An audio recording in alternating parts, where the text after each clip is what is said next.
Venus सौरमंडल में सूर्य से दूसरा प्लेनेट है। मरकरी के साथ वह एक उपग्रह के बिना एकमात्र ग्रह है।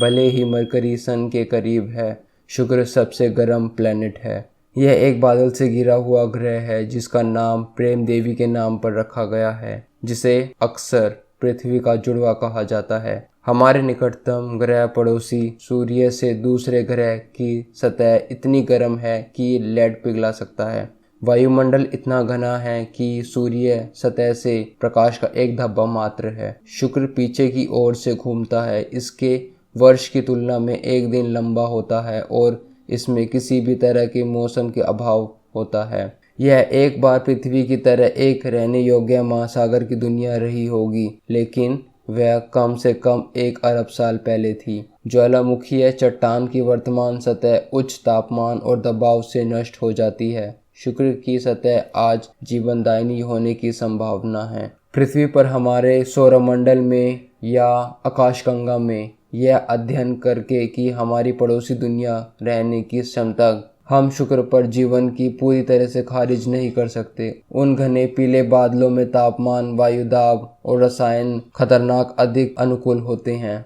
प्राचीन रोम के लोग आकाश में 7 चमकीले पिंडों को आसानी से देख सकते थे। सूर्य, चंद्रमा और 5 सबसे चमकीले ग्रह बुध, शुक्र, मंगल, बृहस्पति और शनि। उन्होंने अपने सबसे महत्वपूर्ण देवताओं के नाम पर वस्तुओं का नाम रखा। शुक्र सूर्य और चंद्रमा के बाद तीसरी सबसे चमकीली वस्तु है, जिसका नाम प्रेम और सौंदर्य की रोमन देवी के नाम पर रखा गया था। यह एकमात्र ऐसा ग्रह है जिसका नाम एक महिला देवता के नाम पर रखा गया है, वीनस। लगभग 50 किलोमीटर, तापमान 30 से 70 सेल्सियस, एक ऐसी सीमा जो अपने उच्च अंत में भी एक्सट्रीमोफाइल ऑर्गेनिज्म जैसे संसारिक जीवन की समायोजित कर सकती है, और उस ऊंचाई पर वायुमंडलीय दबाव वैसे ही है जैसा हम पृथ्वी पर सतह पर पाते हैं। लगातार गहरे रंग की धारियां दिखाई देती हैं। वैज्ञानिक अब तक यह समझने में असमर्थ हैं कि तूफान बल वाली हवाओं के बीच में ये धारियां बरकरार क्यों रहती हैं। उन्हें अल्ट्रावायलेट रेज को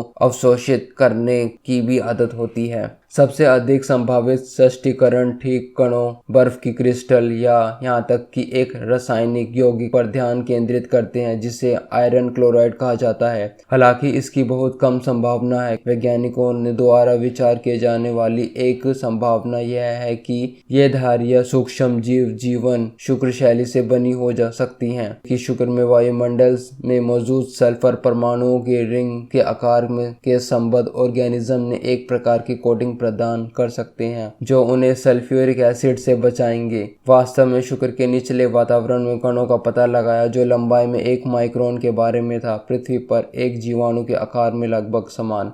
यह ग्रह लगभग पृथ्वी जितना बड़ा है, 12,104 किलोमीटर, पृथ्वी के लिए 12,795 किलोमीटर के पार। पृथ्वी से शुक्र हमारे अपने चंद्रमा के बाद रात के आकाश में सबसे चमकीला पिंड है। पृथ्वी के सबसे नजदीक शुक्र कुछ लगभग 60 किलोमीटर दूर है, लेकिन ज्यादातर समय दोनों ग्रह दूर दूर रहते हैं। ग्रह बुध वास्तव में शुक्र की तुलना में पृथ्वी की निकटता में अधिक समय व्यतीत करता है। शुक्र के चरण हैं ठीक हमारे चंद्रमा की तरह। शुक्र के चरणों को पहली बार गैलीलियो ने अपनी दूरबीन के माध्यम से देखा, जिसने सौरमंडल की सूर्य केंद्रित प्रकृति के लिए प्रमुख वैज्ञानिक प्रमाण प्रदान किया। एटमॉस्फेयर, वायुमंडल में मुख्य रूप से कार्बन डाइऑक्साइड 95% और 3.5 नाइट्रोजन अन्य गैसों के निशान के साथ होता है। विशेष रूप से सल्फर डाइऑक्साइड। शुक्र पर घने बादल हैं जो मुख्य रूप से सल्फ्यूरिक एसिड की बूंदें से बने हैं, लगभग 75 से 95%। यह घना वातावरण सूर्य की गर्मी को फंसा देता है जो उन पर पड़ने वाले 75% सूर्य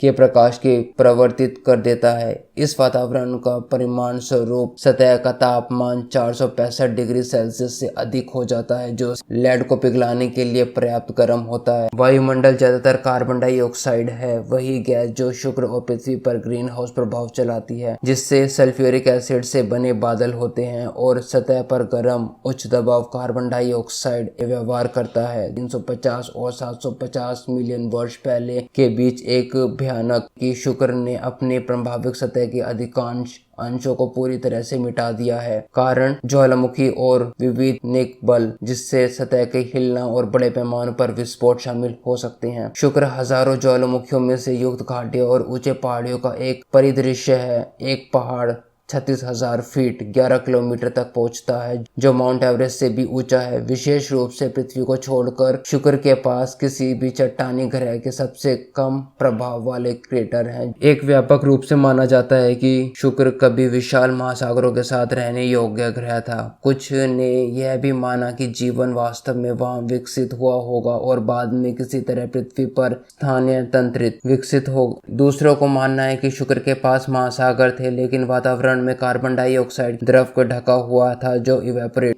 मानकों के लिए सहनीय है। कुछ वैज्ञानिकों ने अनुमान लगाया कि थर्मो एसिडोफाइल ऊपरी परतों पर मौजूद हो सकते हैं।